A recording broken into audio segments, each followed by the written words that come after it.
नमस्कार, पद्मेश 24/7 में आपका स्वागत है। मैं हूं अर्चना मिश्रा। बुलेटिन की शुरुआत में सबसे पहले रुक करते हैं आज की हेडलाइंस पर।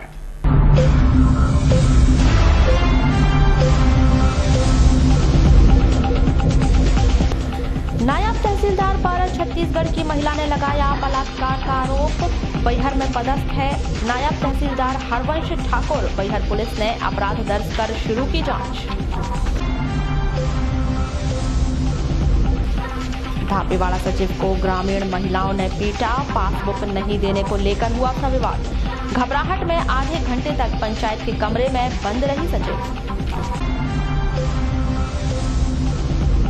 नाबालिग लड़की का अपहरण कर बलात्कार करने वाले आरोपी को 10 साल का सश्रम कारावास। न्यायाधीश रामजी लाल ताम्रकार की अदालत ने सुनाई सजा। गौली मोहल्ला में दो परिवार आपस में भिड़े, 2 व्यक्ति हुए घायल। व्यावसायिक रंजिश के चलते हुई थी वारदात।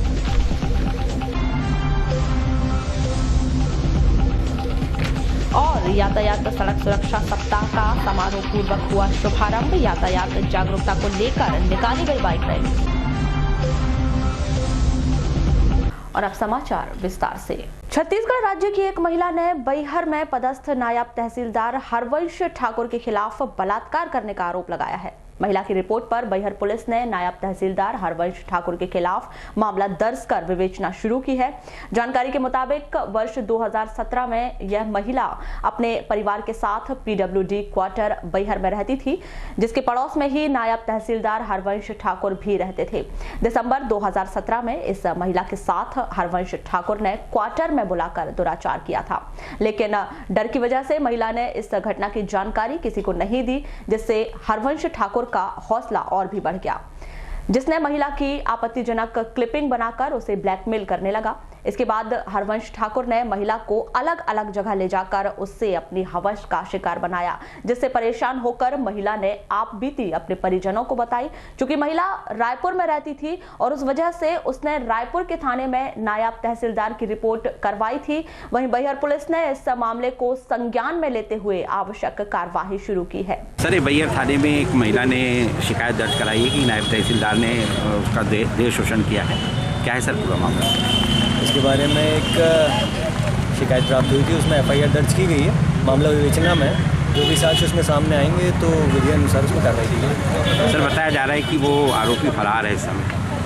अभी उसमें विवेचना जारी है और थाने से जो साक्ष्य हैं, पहले जो प्रॉपर कथन होते हैं, मेडिकल परीक्षण होते हैं, उसके बाद आरोपी को ढूंढने की कोशिश की जाएगी। नहीं मिलेंगे तो उनको फरार घोषित किया जाएगा। फरार तो जब तक हम घोषित नहीं करते वो फरार नहीं मानेगा। जनपद पंचायत बालाघाट के अंतर्गत ग्राम पंचायत धापेवाड़ा की महिला सचिव श्रीमती विनीता रामटेकर को ग्राम की कुछ महिलाओं ने मिलकर पीट दिया। महिलाओं के आक्रोश से भयभीत होकर पंचायत सचिव ने खुद को करीब आधा घंटे कमरे में बंद कर लिया।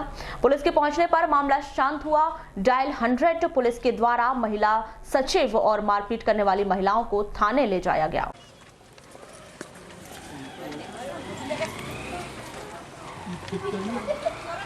बड़ा ईमानदारी से मांग रही हूँ। सरपंच को भेजी, वो पवन भैया को भेजी, जाओ तुम हमको ला दो। नहीं दे रहा, मैं काम कर रही हूँ, अभी नहीं है, मैंने लाई हूँ।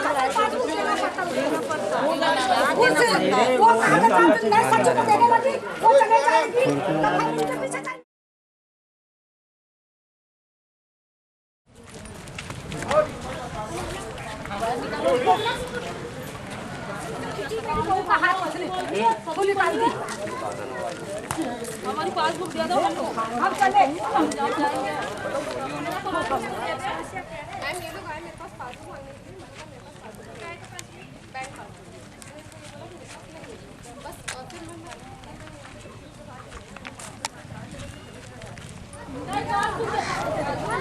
मैं 11 बजे आई थी तो इसने कही थी और मेरी गाँव में इसके पीछे कब जाएंगे आप? देखो आप इनको परेशान मत करो ना। हमारा पासबुक हमको दे दो, हम ये मेरा घर वाला मरा, इसने 2 लाख रुपए निकाल ली और मेरे को धोखा से दे दी। यहाँ खाने को बेटा मैं अभी भी निकाले, मैं अभी भी जाने का मैं अभी भी चली जाऊंगी। वहाँ जाकर खाएंगे, यहाँ खा रहे हैं। छोड़ूंगी नहीं। तुम मेरे पासबुक दे दे। मेरे को दे दो, मेरे को पासबुक देना पड़ेगा। पंचायत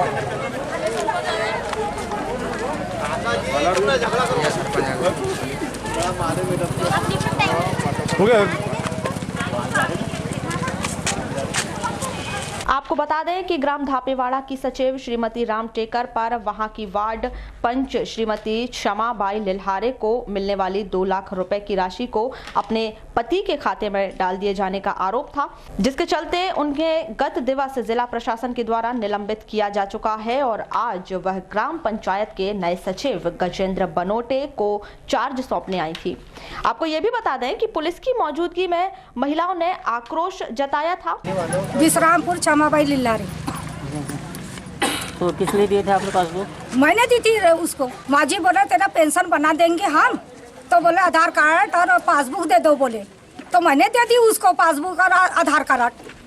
अब मेरे को जरूरत है पासबुक और आधार कार्ड की। तो नहीं मिल रहा? नहीं, वो बोलती नहीं देती, मैंने नहीं लाई। वो 2 लाख रुपए आपको मिले कि नहीं? नहीं 2 लाख रुपए नहीं मिले मेरे को। फिर कहाँ गए वो 2 लाख? उसने अपने पति के खाते पे चढ़ा ली, मेरे को धोखा से ले जाकर बोली का 35-30 हजार रुपए माजी कोई काम का आ रहा है तो तुम चलो बल चेक कराएंगे।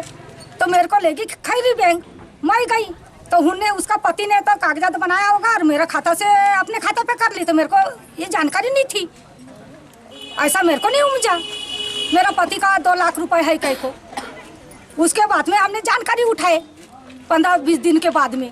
इस संबंध में वार्ड पंच ने कहा कि पंचायत सचिव ने पेंशन बनाने की बात कहकर पासबुक मांगा था। ये 11 बजे आई थी मैं मांगने की उसको सचिव को, उसने कही थी नहीं है तेरा पासबुक, तू जा चली जाना घर जा। तो मैं घर चले गई।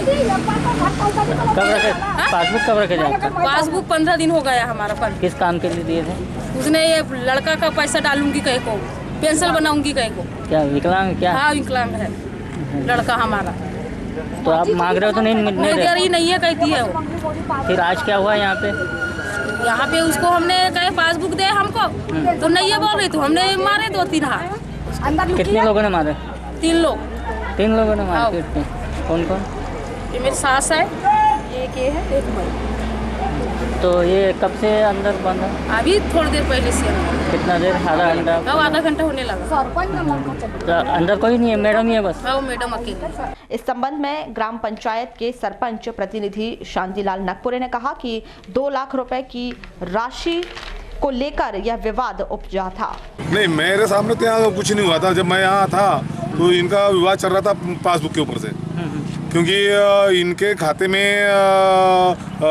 ये क्षमाबाई भी वार्ड मेंबर है, इनका पति फौत हो गया था। इनका पति फौत होने के बाद हुआ क्या कि इन्हें तुम्हारे संबल कार्ड बनवाई। किसने? ये सचिव ने। और संबल कार्ड बना करके उसका 2 लाख रुपया अपने पति के खाते में ट्रांसफ़र कर लिए। तो उन्हें उस पे से उनका विवाद हुआ और वो अभी सस्पेंड भी है। अब यहाँ आज वो चार्ज लिस्ट बनाने आई थी, तो वो आई यहाँ जी मेरे सामने क्षमाबाई बोल रही थी कि तुम मेरे को पासबुक दे दो। तो अब वो बोल रही थी कि मेरे पास नहीं है। इसी बात से बात चल रही थी। उसके बाद मैं यहाँ से चले गया बालाघाट जाने के बाद में फिर इनका क्या हुआ ये मैं नहीं जानता हूँ। आपको जानकारी लगी होंगी, बताए होंगे, मारपीट भी हो गई थी यहाँ पे? अभी यहाँ पे तो मारपीट की भी बात, मैं तो अभी आया उतरा हूँ, तो जल्दी थोड़ी सब पता हो जाएगा मेरे को। विद्वान विशेष न्यायाधीश श्री रामजीलाल ताम्रकार की अदालत ने नाबालिग बच्ची के साथ बलात्कार करने वाले आरोपी इस्माइल मिर्जा उर्फ बिच्छू को 10 वर्ष के सश्रम कारावास से दंडित किया है। जानकारी के मुताबिक 22 जुलाई 2017 को आरोपी इस्माइल निवासी सागौन वन बूढ़ी बालाघाट ने नाबालिग को शादी का झांसा देकर उसके साथ दुराचार किया था। इसके पश्चात आरोपी ने नाबालिग बच्ची को हैदराबाद ले गया, जहां उसके साथ उसने शारीरिक संबंध बनाए, जिससे वह गर्भवती हो गई। हाल ही में पीड़िता ने बालक को जन्म दिया है। मैं शिवाजी सिंह भदौरिया, सहायक जिला अभियोजन अधिकारी बालाघाट एवं सहायक मीडिया प्रभारी बालाघाट के पद पर पदस्थ हूँ। ये देखिए क्या है कि दिनांक 22/7/2017 को एक आरोपी था ये इस्माइल मिर्जा उर्फ बिच्छू। इसने क्या किया कि एक नाबालिग लड़की को बेला फुसलाकर ये सागौन वन वृक्ष जो है बालाघाट दरगाह के पीछे जंगल में ले गया और वहाँ इसके साथ जो है इसने बलात्कार किया। फिर इसके बाद ये आरोपी जो है पीड़ित नाबालिग को लेकर हैदराबाद गया और हैदराबाद में तकरीबन 4 माह उसने अपने साथ रखा और उसके बाद लड़की जो है वापस अपने घर पर आई है। तो जब लड़की घर पर आई है तो वो 4 माह का गर्भ उसको था और पुलिस ने उसको दस्तयाब किया है। विगत 5 से 6 महीने बाद लड़की लड़की ने एक लड़के को जन्म दिया था, संतान को, जो आरोपी इस्माइल मिर्जा बिच्छू का ही था। अब इसमें क्या था कि लड़के ने जो है सजा से बचने के लिए पीड़िता से शादी कर ली थी, तो इसमें उसके माता पिता और पीड़िता तीनों ही होस्टल हो गए थे। उन्होंने न्यायालय में घटना का समर्थन नहीं किया, लेकिन जो उपलब्धि अभियोजन की रही है वो ये रही है कि डीएनए के आधार पर न्यायालय ने डीएनए परीक्षण करवाया था उसमें, और डीएनए में जो लड़का था, संतान जो था, वो आरोपी का ही निकला, पॉजिटिव आया, और इसी आधार पर जो है उसको सजा दी गई है। इस मामले में पैरवी जो है हमारे लोक अभियोजन अधिकारी श्री कपिल डहरिया जी द्वारा की गई थी, और ये विशेष उपलब्धि वाला मामला है कि ये ऐसे मामलों में हमने सजा कराई है। और इस मामले में माननीय न्यायालय, विशेष न्यायालय श्री रामजी लाल ताम्रकार द्वारा आरोपी को धारा 363 में 2 वर्ष की सजा दी गई एवं धारा 366A में 3 वर्ष की कारावास की सजा दी गई व 376(2)N भारतीय दंड संहिता की धारा में 10 वर्ष का कारावास की सजा दी गई। भाजपा कार्यालय में सोमवार को परसवाड़ा विधानसभा की बैठक आहूत की गई, जिसमें प्रमुख तौर पर भाजपा युवा मोर्चा के प्रदेश उपाध्यक्ष वैभव पवार, भाजपा जिलाध्यक्ष रमेश रंगलानी, परसवाड़ा विधायक रामकिशोर कावरे, अभय सेठिया सहित अन्य पदाधिकारी एवं कार्यकर्ता मौजूद रहे। इस बैठक में आगामी लोकसभा चुनाव के तहत होने वाले कार्यक्रमों की रूपरेखा तैयार कर संबंधित कार्यकर्ताओं को जवाबदारी सौंपी गई। इस संबंध में परसवाड़ा विधायक रामकिशोर कावरे ने आवश्यक जानकारी दी। काफी दबाए हमारे कार्यकर्ता है, तो मैं इनके हाथ में ये लेके जाता हूँ और हमारे विषय को थोड़ा सा अपने ढंग से, और युवा संसद की तो बात रखेंगे, रैली की भी बात रखेंगे। रैली के लिए हमने रमेश भटेरे और इसको बनाया, तो मुझे थोड़ा सा आज स्वीकृत करना मैं सही बता दूँ, तो उसके लिए हमने कुछ लोगों को समय दे दिया है, तो थोड़ा सा इसमें बात को रखेंगे। वैभव जी को मैं सौंप के जाना। आज भारतीय जनता पार्टी परसवाड़ा विधानसभा की बैठक आने वाले लोकसभा चुनाव की दृष्टि से बैठक बुलाई गई थी। हमारे पार्टी के संगठन की तरफ से कार्यक्रम आए हुए हैं। बालाघाट जिले का सौभाग्य है कि युवा संसद का कार्यक्रम लोकसभा कार्यक्षेत्र के अंतर्गत हमारे बालाघाट जिले को मिला है। बुद्धिजनों का सम्मान सम्मेलन बालाघाट जिले में होना है। ऐसा ही कार्यक्रम पार्टी की तरफ से हमारे को प्राप्त हुआ है। 2 मार्च को पूरे विधानसभा दृष्टि से बाइक रैली का आयोजन है। मेरा घर भाजपा का घर, इन तमाम प्रकार के कार्यक्रम भारतीय जनता पार्टी के संगठन के माध्यम से हम सब लोगों को प्राप्त हुआ है। उस कार्यक्रम को हमारे अपने विधानसभा क्षेत्र में गांव तक के, घर तक के करने के लिए आज ये विधानसभा के हमारे चारों मंडल की बैठक हमने यहाँ पर आहूत की है, और सभी लोगों को जवाबदारी दे के उस कार्यक्रम को आगे बढ़ाएंगे। और जिस प्रकार से हमारे किसानों के साथ में विधानसभा के चुनाव में कांग्रेस ने जो वचन पत्र उन्होंने दिया है, उस वचन पत्र के आधार पर, क्योंकि सरकार को 40 दिन से ज़्यादा हो गया, और 40 दिन से ज़्यादा होने के बाद भी सरकार ने, जैसे किसानों को उन्होंने कहा था कि हम कर्जा माफ़ करेंगे और कर्जा सबका माफ़ करेंगे, लेकिन 40 दिन के बाद भी उन्होंने 2 लाख तक के अभी किसानों के खाते में पैसे नहीं पहुंचाए हैं। उस बात को लेकर भी हम जनता जनार्दन के बीच में जाएंगे और एक बालाघाट जिले में एक बड़ा आंदोलन, क्योंकि हम चाहते हैं कि विपक्ष की भूमिका में हम जनता की सेवा करने के लिए आए हैं, और कांग्रेस ने अगर कहा है अपने वचन पत्र में तो वो वचन को निभाए। अखिल भारतीय कांग्रेस की राष्ट्रीय महासचिव प्रियंका गांधी पर सोशल मीडिया के माध्यम से की गई अभद्रता के मामले में सोमवार को कांग्रेस से जुड़ी महिला पदाधिकारियों सहित अन्य कांग्रेसी नेताओं ने एसपी कार्यालय पहुंचकर पुलिस अधीक्षक को ज्ञापन सौंपा। इस संदर्भ में अखिल भारतीय कांग्रेस की समन्वयक अंजू जायसवाल ने बताया कि कांग्रेस की राष्ट्रीय महासचिव के महासचिव बनने पर सोशल मीडिया में अपशब्दों के माध्यम से उनका अपमान किया गया है, जिसकी वे घोर निंदा करती है। इस मामले में कार्रवाई को लेकर आज ज्ञापन सौंपा गया है।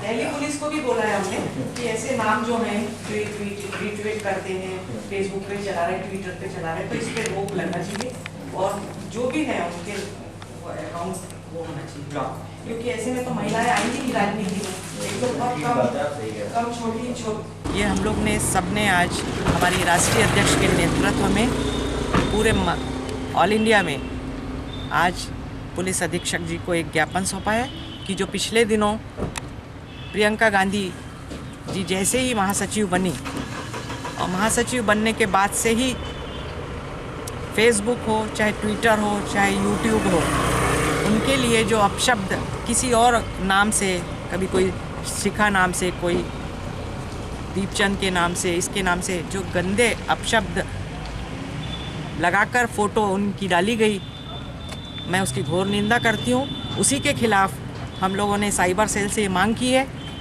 कि इस प्रकार ये महिलाओं के अपमान की बात है, और कोई महिला यदि राजनीति में है तो उसे सम्मान देना सीखिए। और मैं आपको ये बता दूं कि ये हमारी जो कंप्लेन है ये भारतीय जनता पार्टी के अगेंस्ट में, क्योंकि भारतीय जनता पार्टी के ही कुछ विंग्स हैं जो ये काम करते हैं, महिलाओं को अपमानित करने का काम, ट्विटर पे, फेसबुक पे, चाहे वो यूट्यूब। इसके पीछे पूरा षड्यंत्र जो है भारतीय जनता पार्टी का है, और उसकी घोर निंदा करते हैं। और ये मांग करते हैं साइबर सेल से कि ऐसे जो ट्विटर अकाउंट है और फेसबुक अकाउंट है, इन्हें बंद किया जाए और इन्हें दंडित किया जाए। वहीं शहर कांग्रेस के अध्यक्ष श्याम पंजवानी ने इस कृत्य की निंदा करते हुए पुलिस प्रशासन से कार्रवाई की मांग की है। चाल चरित्र और चेहरे वाली पार्टी, जिन्होंने धर्म और संस्कृति का ठेका लेकर रखा है, ऐसी पार्टी जो महिलाओं के प्रति बहुत बड़ी बड़ी बातें करती हैं, लेकिन जब हम लोग ग्राउंड लेवल पर बात करते हैं, महिलाओं के खिलाफ उनकी अभद्र भाषा और टिप्पणी की जाती है। आज उसके खिलाफ समस्त महिला कांग्रेस की जो हमारी पदाधिकारी हैं, शहर कांग्रेस के साथ आज एसपी साहब के सामने हम लोगों ने उनके नाम से कंप्लेन दर्ज की है। कंप्लेन दर्ज की है कि ऐसे जो लोग हैं जो महिलाओं के प्रति ऐसी सोच रखते हैं, ऐसे लोगों के कारण तत्काल उनके जो अकाउंट है उनको लॉक किया जाए और उनके ऊपर कड़ी कार्रवाई की जाए। अगर यह कार्रवाई नहीं की जाती है तो बहुत जल्द हम लोग सड़कों पर उतरकर भारतीय जनता पार्टी के खिलाफ प्रदर्शन करेंगे। हर वर्ष की तरह इस वर्ष भी नगर के समीपस्थ ग्राम टवेझरी में पट प्रतियोगिता का आयोजन किया गया। इसमें मुख्य अतिथि कांग्रेस प्रवक्ता विशाल बिसेन सहित अन्य गणमान्य नागरिक मौजूद रहे। इस पट प्रतियोगिता के फाइनल में जिले सहित आसपास के क्षेत्रों की 50 से अधिक जोड़ियों ने हिस्सा लिया।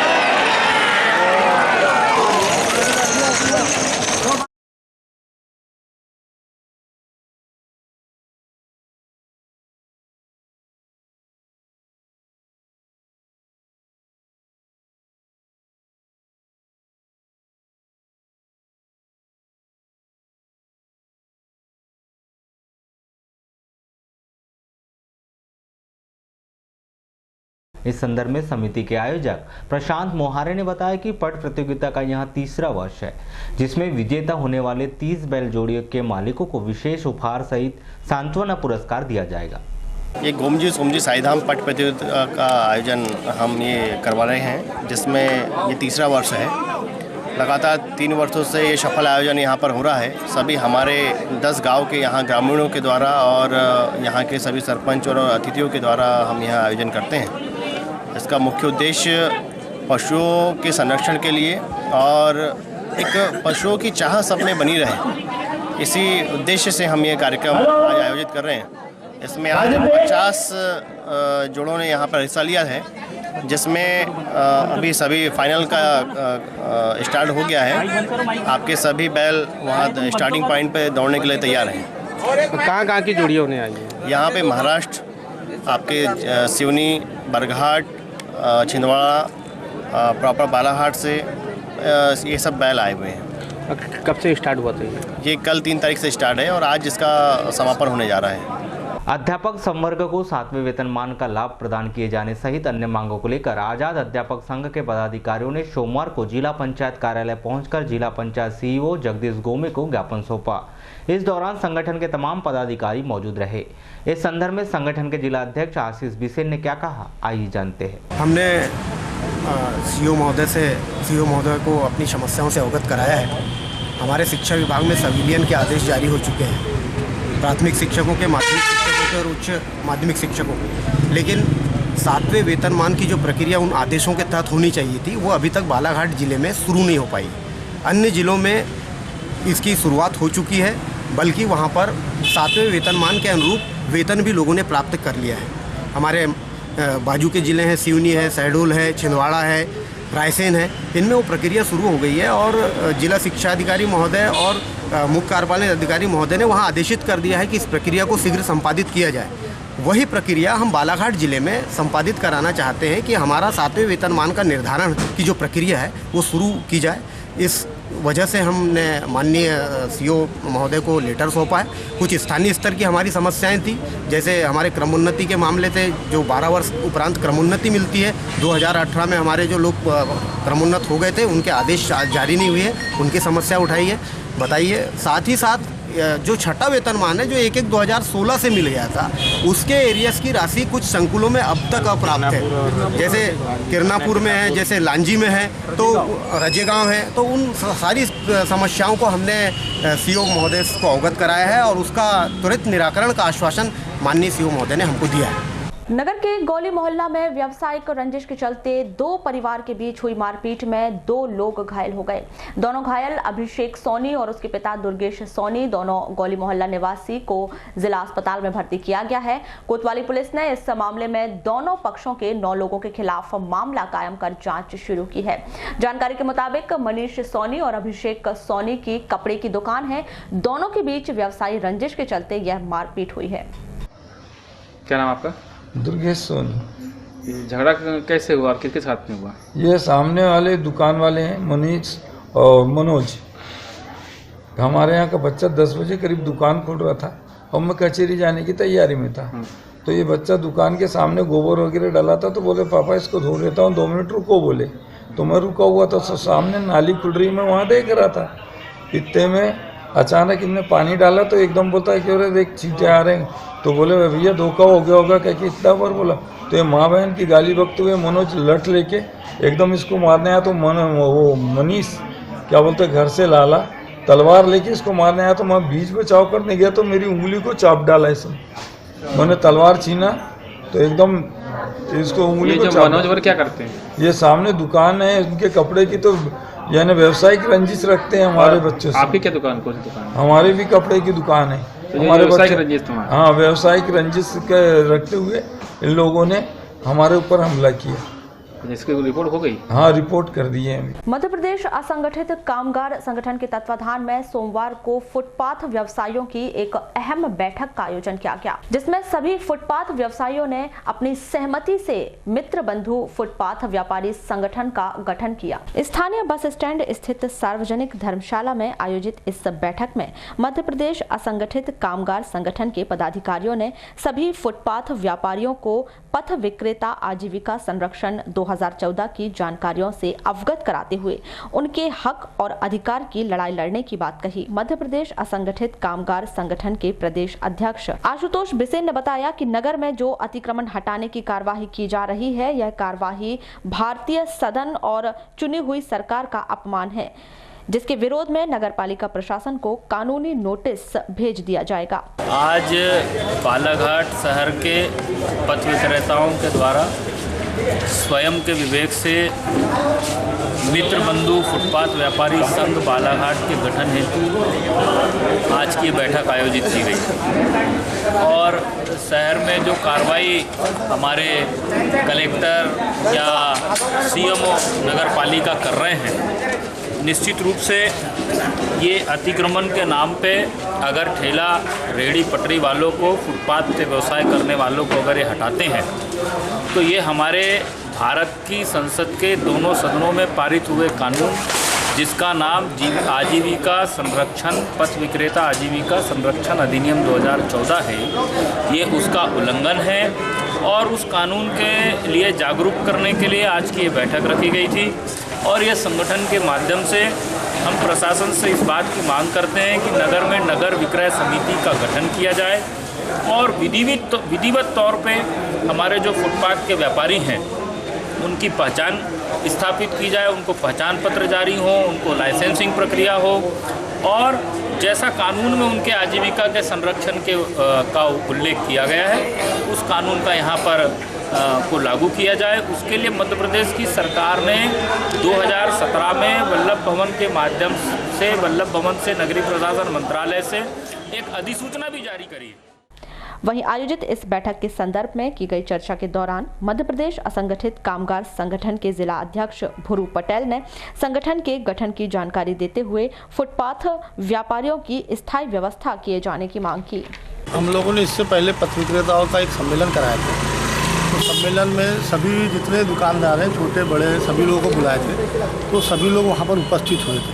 तो उस समय हम लोगों ने चर्चा किए थे कि आप लोगों का एक संगठन बनाना है, जिसमें पूरे पथ विक्रेताओं को जो है जमा होकर रजिस्ट्रेशन करा के अपना संगठन को तैयार करना है। तो आज एक हम लोगों के मतलब माध्यम से उन लोगों ने एक आज उस कार्यक्रम को रखे थे संगठन बनाने के लिए। तो आज अच्छी बड़ी तादाद में पूरे बालाघाट के छोटे दुकानदार, ठेले वाले सभी लोग वहाँ पर उपस्थित हुए। और आज सभी लोगों ने आज उस कार्यक्रम को हम लोगों ने वहाँ पर उन लोगों के अध्यक्ष, उपाध्यक्ष, सचिव सभी लोगों की जो है हम लोगों ने नियुक्ति की है, जिसका एक अच्छा गरीब लोगों को एक उसका फ़ायदा मिलेगा और उन लोगों को एक संगठित होने का एक मौका मिला और वो आगे भी चल के बहुत अच्छे काम हम लोग इसमें करेंगे।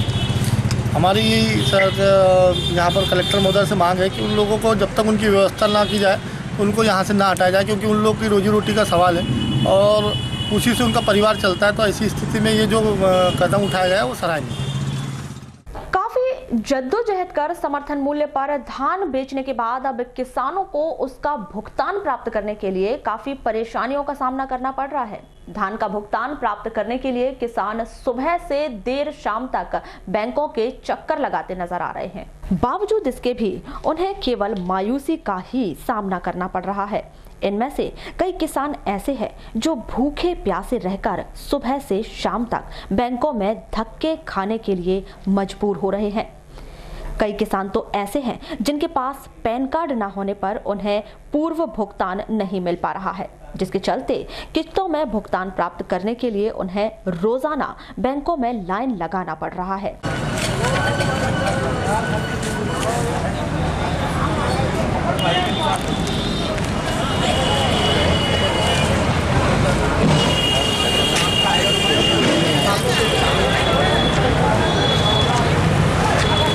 हाँ हेमंत, हाँ जी, हाँ ठीक है खाली, बहुत परेशान है।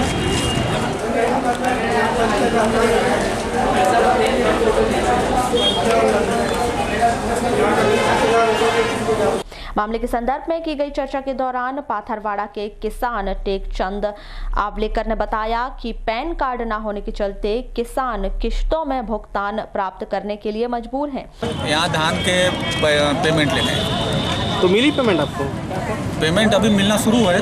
बाकी यहाँ पर जो है जिसका पैन कार्ड नहीं है उसको 50,000 के अंदर मिलता है और बाकी मतलब और जिसका पैन कार्ड है उसको 1 लाख तक मिलता है। पैसे अगर ज़्यादा की ज़रूरत है, ज़्यादा की ज़रूरत है तो दूसरे दिन आकर के फिर ले जाओ। मतलब बार बार आना जाना? बार बार। अच्छा, तो क्या परेशानी क्या हो रही है? परेशानी ये हो रही है कि जो हमने पहले भी धान दे चुके हैं उसके भी पैसे अभी जमा नहीं हुए हैं खाते में। डले नहीं है पैसे, खाते में नहीं डले, अभी खाते में जमा नहीं हुए हैं, जिससे हमको निकाल ही नहीं सकते। हाँ, तो क्या होना चाहिए आपके हिसाब से? हमारे हिसाब से तो ऐसा उनके पैसे डलना चाहिए और हमको पेमेंट मिलना चाहिए। वहीं किसान हेमचंद लिल्हारे ने बताया कि विड्रॉल भरने के बाद सुबह से शाम तक भुगतान प्राप्त करने की राह देखना पड़ रहा है। अच्छा, क्यों आए थे यहाँ पर आप? पैसे के लिए आए। तो मिले पैसे आपको? पैसे मिलेंगे, बाकी अभी पैसे डले नहीं है खाते में। क्यों नहीं डले खाते? और कुछ बकाया धान बकाया थी, पहले जो डाले उसके पैसे आए हैं, बाकी अभी जो बाद में डाले वो पैसे नहीं आए। अभी तक नहीं आया? नहीं आए। तो क्या परेशानी आ रही है आपको? परेशानी ये है कि पैसे नहीं डल रहे हैं, तो पैसे नया पैसे आ नहीं रहा है। किसान ऐसी प्रॉब्लम में है। हाँ, शादी ब्याह का भी सीजन है, लेबरों को पैसे देना है। तो यहाँ क्या परेशानी आ रही थी? यहाँ तो बस वही आओ, विड्रॉल भर दो, बैठे रहो 2-3 घंटे जब तक पुकारा नहीं होगा, जब तक पैसे नहीं निकलेंगे। पैसे नहीं। हाँ? परेशानी। वहीं ग्राम तिवड़ी के किसान भूमेश्वर गौतम ने बताया कि भुगतान प्राप्त करने के लिए किसानों को सुबह से शाम तक भूखे प्यासे रहकर अपने नंबर का इंतजार करना पड़ रहा है। यहाँ धान के पेमेंट के लिए तो मिला पेमेंट? पेमेंट मिलेगा बोल रहे हैं आज। कितने दिनों से आ रहे हैं आप?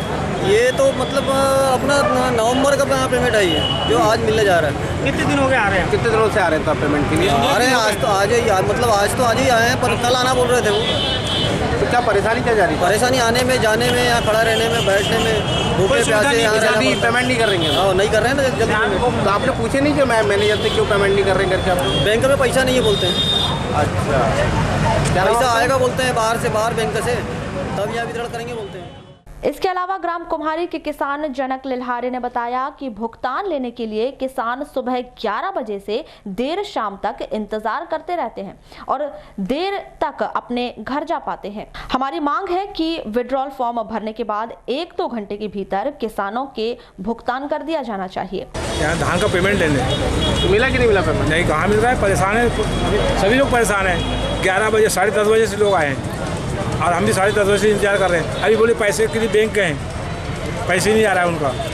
तो बैंक की तरफ से कोई व्यवस्था वगैरह? कुछ नहीं, ये तो पड़े हुए हैं सब रोड पे। तो आपने बोले नहीं कि बोले ना, क्या बोलते थे? बोले अभी पैसे के लिए गए हैं, बोले हमारे। तो आपने पूछा नहीं आप लेट क्यों देते हो पेमेंट? सब बोल दिया ना जी, बोले पैसे नहीं आए तो हम कहाँ से पेमेंट करेंगे। तो क्या होना चाहिए आपके साथ? कोई सुनवाई नहीं हो रही है। कोई सुनवाई नहीं। 11 बजे हम आते हैं, 11 बजे 11:30 बजे तक हमको पेमेंट मिल जाना चाहिए। अरे 1 बजे 2 बजे तक मिले, 3 बजे तक मिले, ताकि उजाले में लोग घर चले जाए। कोई व्यवस्था नहीं हो रही यहाँ पैसे की। इस पूरे मामले को लेकर की गई चर्चा के दौरान सहकारी बैंक शाखा प्रबंधक आशीष मिश्रा ने बताया कि उनकी शाखा किराए की बिल्डिंग में संचालित है, जिसके चलते वे निश्चित मात्रा में ही कैश लाकर किसानों को बांट पाते हैं। ये हिंदुस्तान सरकार, भारत सरकार द्वारा ये तय कर लिया गया है कि 49,000 से ऊपर के जितने भी भुगतान होंगे, चाहे वो NEFT के माध्यम से ट्रांसफ़र हो, चाहे वो कैश एंट्री हो, उसमें पैन कार्ड कंपलसरी है। तो अगर किसी किसान के खाते में 50,000 से ज़्यादा की राशि धान उपार्जन की आई है तो हम उन्हें बिना पैन कार्ड के 49,000 रुपये तक का भुगतान दे रहे हैं। अगर उससे ज़्यादा की उन्हें राशि चाहिए तो पैन कार्ड बनाना कंपलसरी है। सर, और भुगतान लेट होने की भी बात सामने आ रही थी। देखिए क्या है कि भुगतान जो है वो भोपाल से डाला जा रहा है और एक निर्धारित प्रक्रिया के तहत डाला जा रहा है। अभी तक मेरी शाखा में करीब 75% किसानों का पैसा आ चुका है और जिन किसानों का पैसा नहीं आया है वो कुछ तकनीकी कारणों से हैं। जैसे हो सकता है कि उपार्जन पोर्टल में खातेदार का नाम और जो उसकी पासबुक में नाम है उसमें कुछ कमी हो, तो उसको अगर अपडेट किया जा रहा है और उस प्रक्रिया का पालन किया जा रहा है तो पैसा आ रहा है। रही बात यह है कि किसानों को शाखा से पैसा प्राप्त करने में तकलीफ़ जा रही है, तो हमारी शाखा किराए की बिल्डिंग पे संचालित है। हमारे पास कैश, चूँकि हमारी खुद का भवन नहीं है तो रहता नहीं है, हम कैश मुख्यालय से रोज़ बुलाते हैं और एक निर्धारित प्रक्रिया के तहत हम एक निश्चित मात्रा में कैश बुलाते हैं जो मुख्यालय जिसे हमें परमिट करता है। तो उस आधार पर हम किसानों की शाखा में उपस्थिति और शाखा में कैश की उपलब्धता, इसके आधार पर हम ये तय करते हैं कि प्रतिदिन किसानों को कितना भुगतान देना है। हालांकि मैं आपको ये बता दूं कि हमने किसानों को जिनके पास पैन कार्ड है एक बार में 1.5-2 लाख रुपए उनकी आवश्यकता के अनुसार भी दिया है और अगर पैन कार्ड नहीं है तो हम प्रतिदिन 49,000 रुपये उन्हें दे रहे हैं। सोमवार को कलेक्टर दीपक आर्य की अध्यक्षता में TL का आयोजन किया गया। बैठक में संबंधित अधिकारियों को आवश्यक दिशा निर्देश दिए गए। कलेक्टर श्री आर्य ने कहा कि CM हेल्पलाइन से प्राप्त शिकायतों एवं समस्याओं का समय सीमा के पहले निराकरण करें। CM हेल्पलाइन के प्रकरणों में लापरवाही कतई बर्दाश्त नहीं की जाएगी। इसके अलावा अन्य विषयों पर चर्चा कर कलेक्टर श्री आर्य ने संबंधित अधिकारियों को आदेशित किया।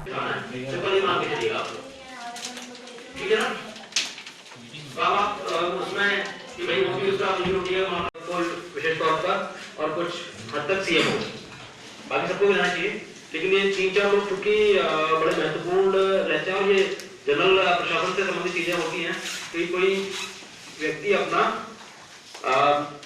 सैनिक यदि बाहर है, उसके घर वालों को कोई समस्या है तो सबसे पहले हमें सपोर्ट करना चाहिए उनको, ठीक है ना। छोटी छोटी चीजों में जो हम लोग कर सकते हैं।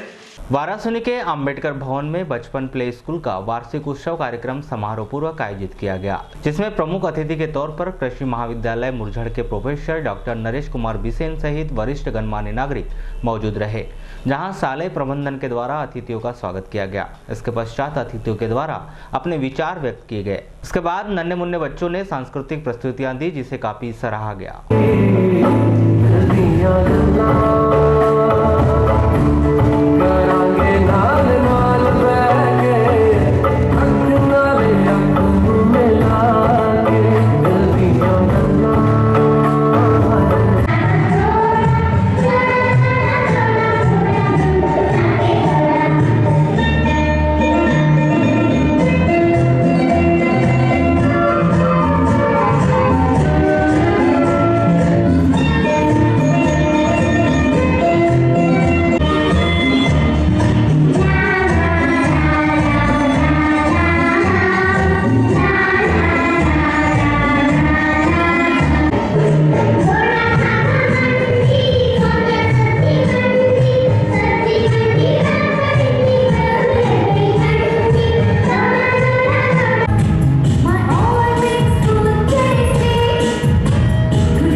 ये सब चीज़ें बच्चों में होना बहुत ज़रूरी होता है। छोटे बच्चों को किस तरह तैयार करते हैं? हाँ सर, हम लोग के यहाँ बच्चे केवल अंडर 6 ईयर। लालबर्रा के शासकीय उत्कृष्ट उच्चतर माध्यमिक विद्यालय में शासन के निर्देशानुसार स्टॉप कैंसर मिशन के तहत 4 फरवरी को प्रशिक्षण शिविर आयोजित कर शिक्षकों को घातक बीमारी कैंसर से बचाव हेतु प्रशिक्षण दिया गया। इस प्रशिक्षण शिविर में बालाघाट से आए कैंसर काउंसलर कमल गौतम के द्वारा प्रशिक्षणार्थी शिक्षकों को कैंसर बीमारी से बचाव हेतु जानकारियों से अवगत कराया गया।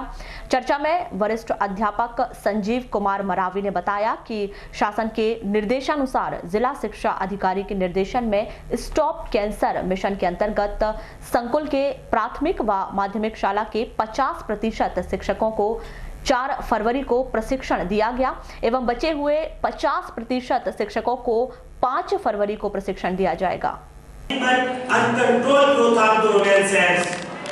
अर्थात मानवीय शरीर के अंदर में जब अनियंत्रित तौर तरीके से कोशिकाओं की वृद्धि होने लगे, ग्रोथ होने लगे, तो वहीं से कैंसर की शुरुआत हो जाती है। क्योंकि एक बात आप और हम सभी लोग बड़ी बात से जानते हैं, सेल्स, हर एक मनुष्य का शरीर कोशिकाओं से बना हुआ होता है और यही कोशिकाएं जब हमारे इस शरीर के अंदर अपना सेल ड्यूरेशन वर्क, जिन्हें कोशिकाओं का विभाजन कार्य कहते हैं, 1 से 2, 2 से 4, 4 से 8, 8 से 16 और 16 से 32 में करने लगे और सेम सिलसिला अगर हमारे शरीर के अंदर में चलता रहा और फिर भगवान ने भी चाहा तो हमें कभी कैंसर नहीं हो सकता। तो फिर सवाल तैयार होता है, आखिर ये कैंसर होता क्यों है? तो उसका सबसे बड़ा कारण है हमारे कोशिकाओं के डीएनए तंत्र में बिगाड़ आने के कारण, हमारे पाचन तंत्र के सिस्टम में बिगाड़ आने के कारण ये कैंसर क्लिनेशन के नाम से फेमस हो जाएगा। आयु कमिटी होगी बेटी, सभी तैयार है कैंसर मुक्त भारत बनाने के लिए। Thank you. आइए मैं संजीव कुमार मरावी, वरिष्ठ अध्यापक शासकीय उत्कृष्ट विद्यालय लालबर्रा से। सर कौन सा कैंप लगाया जिसको? ये स्कूल में शासन के निर्देशानुसार जो हमारे जिला शिक्षा अधिकारी महोदय के अनुसार स्टाफ कैंसर मिशन के अंतर्गत हमारे जो संकुल के अंतर्गत MS और PS हैं, तो 50% टीचरों को आज प्रशिक्षित किया जा रहा है कि कैंसर से कैसे बचाव किया जाए। तो उसमें जो हमारे श्री कमल गौतम जो हैं कैंसर काउंसलर हैं बालाघाट से, वो आके सभी टीचरों को प्रशिक्षित कर रहे हैं हमारे। सर ये एक ही दिवसीय कार्यक्रम है क्या और भी क्या? नहीं, ये 2 दिवसीय कार्यक्रम है। आज जो है 4 तारीख को 50% टीचर हमारे MS PS के समस्त स्टाफ आया हुआ है और जो कल 5 तारीख होगा उसमें 50% टीचर। सर इसमें क्या क्या जानकारी दी जाएंगी? इसमें कैंसर से बचाव के लिए जानकारी दी जा रही है शिक्षकों को भी, और शिक्षक अपने स्कूल में जाके अपने बच्चों को जानकारी देंगे कि कैंसर से बचाव करना है, कौन सी चीज़ आपको यूज़ करना है, कौन सी चीज़ नहीं करना है जिससे आपको कैंसर से बचाव हो सके। हाँ, इसमें अभी तो संकुल जो हमारा संकुल लालबर्रा है उसके टीचरों की प्रशिक्षण हो रहा है। ऐसा है पूरे शेड्यूल बना हुआ है, पूरे विकास खंड में ये जो काउंसलर हैं जाके ये टीचरों को प्रशिक्षित करेंगे। जिला सहकारी केंद्रीय बैंक शाखा लालबर्रा में 4 जनवरी को शाम 5 बजे जिला सहकारी केंद्रीय बैंक शाखा लालबर्रा प्रबंधक गिरीश गुप्ता के द्वारा प्रधानमंत्री जीवन ज्योति बीमा योजना अंतर्गत लाभान्वित हितग्राहियों को 2 लाख रुपए की सहायता राशि प्रदान की गई। चर्चा में जिला सहकारी केंद्रीय बैंक शाखा लालबर्रा प्रबंधक गिरीश गुप्ता ने बताया कि ग्राम पंचायत खुरपुड़ी निवासी श्रीमती पुष्पाबाई पति नंदकिशोर पंचेश्वर का लालबर्रा शाखा में खाता संचालित था, जिनके प्रधानमंत्री जीवन ज्योति बीमा के तहत सालाना 330 रुपए का बीमा करवाया गया था, जिसकी 5 मई 2018 को मृत्यु होने के बाद इस योजना के तहत स्वर्गीय श्रीमती पुष्पाबाई पंचेश्वर के पति नंदकिशोर पंचेश्वर के खाते में 2 लाख रुपए की राशि उसके खाते में जमा करवाई गई है।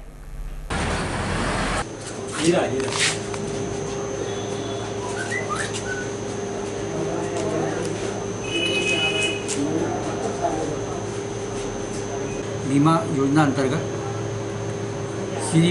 स्वर्गीय श्रीमती पुष्पाबाई पंचेश्वर के मरणोपरांत उनके पति नंदकिशोर पंचेश्वर को 2 लाख रुपए नेट के माध्यम से उनके खाते में। तो कैसे क्या मृत्यु थी उनकी है? उनकी मृत्यु साधारण मृत्यु के उपरांत। तो सर कब से खाता खुल के थे आपके अकाउंट में यहाँ पे? 2013 से मेरा खाता प्रारंभ था यहाँ पे? प्रारंभ था। उसमें 330 रुपये प्रति वर्ष प्रीमियम कटौती होती थी। लामता रोड ग्राम आमगांव में यात्री बस ने मोटरसाइकिल को टक्कर मार दी। इस दुर्घटना में मोटरसाइकिल सवार मुकेश बाबिस ताले आमगांव निवासी घायल हो गया। जानकारी के मुताबिक 4 फरवरी को मुकेश अपने साथी दिलीप सोनगढ़े के साथ मोटरसाइकिल से आमगांव से अपने घर लौट रहे थे, तभी विपरीत दिशा से आ रही बस ने उनकी मोटरसाइकिल को टक्कर मार दी, जिससे मुकेश घायल हो गया, जिसे 108 एम्बुलेंस से जिला अस्पताल में भर्ती कराया गया। दिलीप सोनगढ़। कहाँ रहते हैं आप? गोनगढ़ टोला। ये दुर्घटना कैसे हुई? सरपंच साहब के यहाँ गए थे हम लोग कुछ काम से, वहाँ से फिर घर जा रहे थे तो बस वाले ने सामने से आके हमको मार दिया। तो आप भी थे? हाँ जी, मैं चला रहा था गाड़ी। तो भैया क्या काम करते हैं? मिस्त्री काम करते हैं। अच्छा, सरपंच क्या क्यों गए थे? मिस्त्री को काम के बारे में पंचायत काम करते भाई। अच्छा। भाई साहब हमारे छोटे भाई।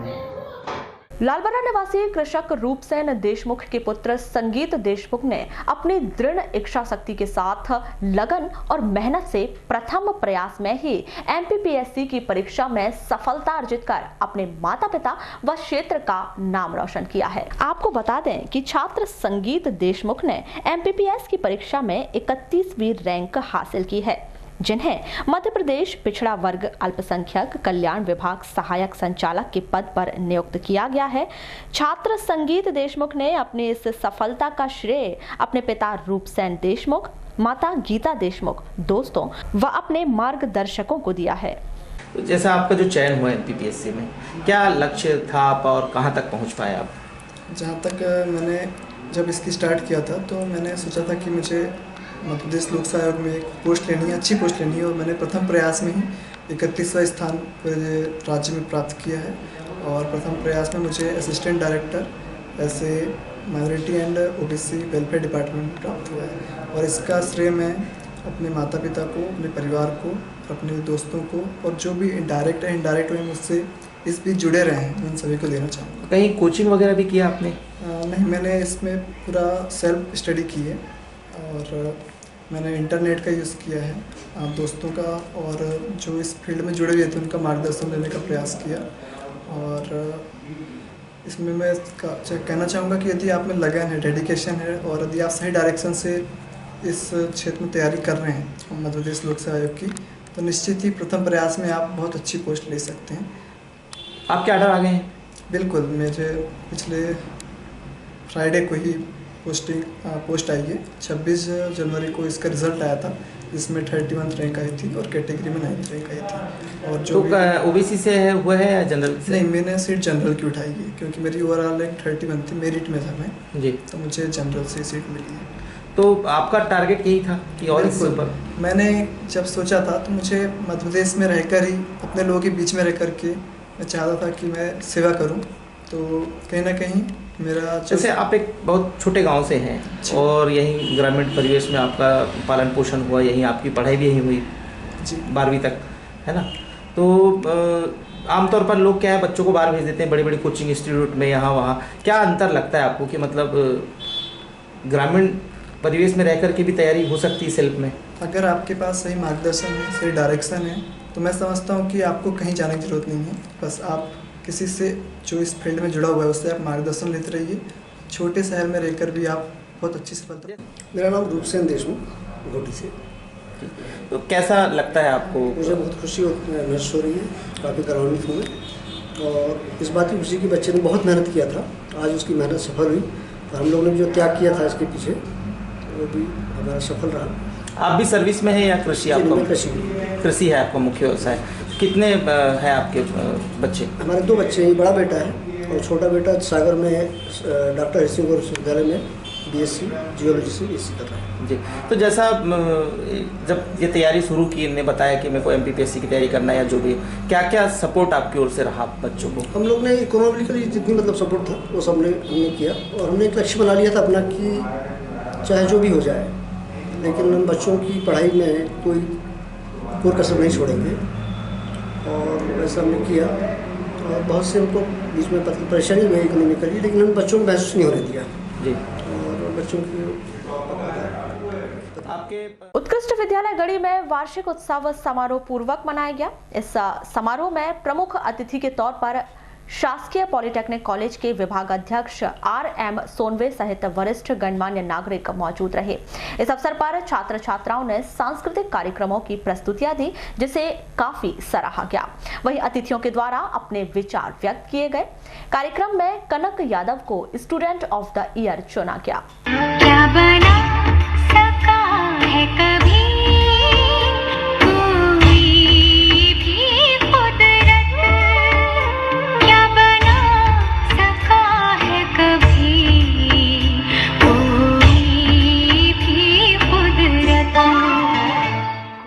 नगर के यातायात पुलिस कार्यालय में सोमवार को यातायात सड़क सुरक्षा सप्ताह का समारोह पूर्वक शुभारंभ किया गया। इस अवसर पर प्रमुख अतिथि के तौर पर कलेक्टर दीपक आर्य, SP अभिषेक तिवारी, अतिरिक्त पुलिस अधीक्षक आकाश भूरिया, अतिरिक्त पुलिस अधीक्षक संदेश जैन, नक्सल सेल, नगर पालिका अध्यक्ष अनिल धोवारे सहित अन्य गणमान्य व्यक्ति मौजूद रहे। इस अवसर पर कलेक्टर श्री आर्य ने कहा कि यातायात को बेहतर बनाने के साथ साथ वाहन चालकों को भी हेलमेट और सीट बेल्ट का प्रयोग करना चाहिए, ताकि सड़क दुर्घटनाओं से वे बच सकें।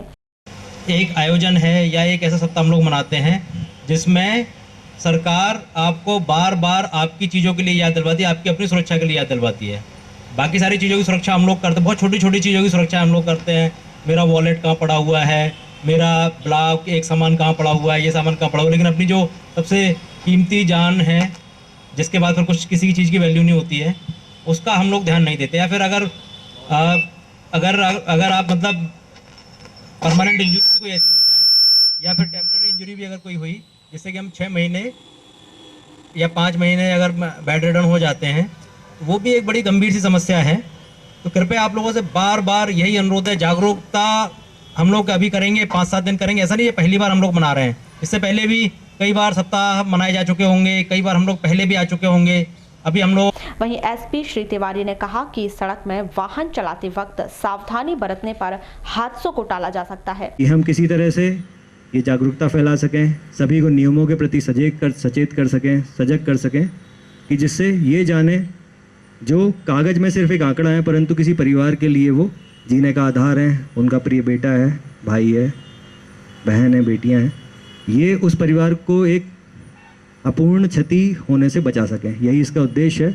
वहीं नगर पालिका अध्यक्ष श्री धोवारे ने कहा कि यातायात व्यवस्था को पूरी जिम्मेदारी यातायात पुलिस की नहीं बल्कि हमारी भी जवाबदारी है। वहीं इस कार्यक्रम के बाद यातायात जागरूकता को लेकर बाइक रैली निकाली गई, जिसे कलेक्टर श्री आर्य एवं SP श्री तिवारी ने हरी झंडी दिखाकर रवाना किया।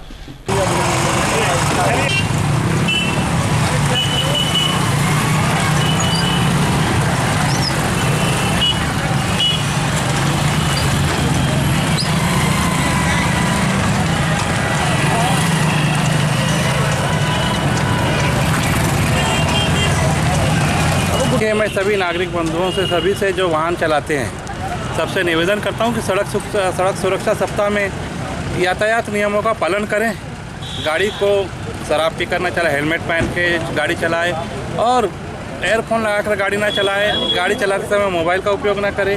अनेकों जो चीज़ है जिससे दुर्घटना घटती है, ऐसे चीज़ों का हम उपयोग ना करें, क्योंकि हमारा परिवार हमारे घर में इंतज़ार करते रहता है। इसलिए हम ऐसा कोई काम ना करें कि अपने लोगों को दुखों का सामना करना पड़े। इस दौरान पुलिस की क्या व्यवस्था होनी चाहिए? देखिए, पुलिस विभाग को चाहिए कि यातायात का नियमों का पालन कराएं। हमने व्यवस्था ट्रैफिकों की बनाई, सिग्नलों की, उसमें सिग्नलों में यहाँ पे व्यवस्था ही नहीं रहती। पुलिस विभाग में शायद यातायात में बल की कमी है।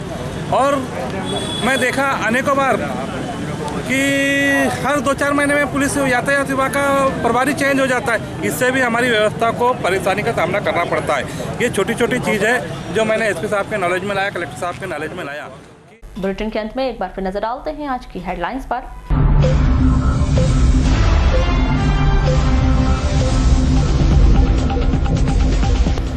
नायब तहसीलदार पर छत्तीसगढ़ की महिला ने लगाया बलात्कार का आरोप। बैहर में पदस्थ है नायब तहसीलदार हरवंश ठाकुर। बैहर पुलिस ने अपराध दर्ज कर शुरू की जांच।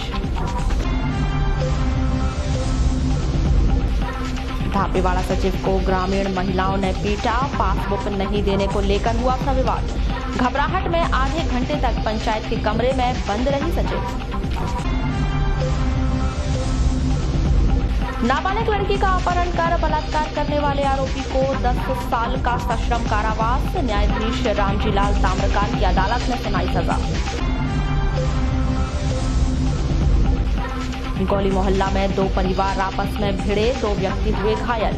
व्यावसायिक रंजिश के चलते हुई थी वारदात।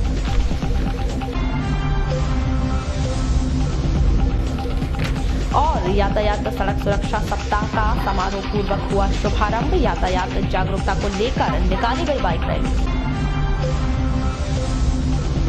तो ये थी अब तक की खास खबरें। अगले न्यूज बुलेटिन के साथ फिर मुलाकात होगी, तब तक के लिए नमस्कार।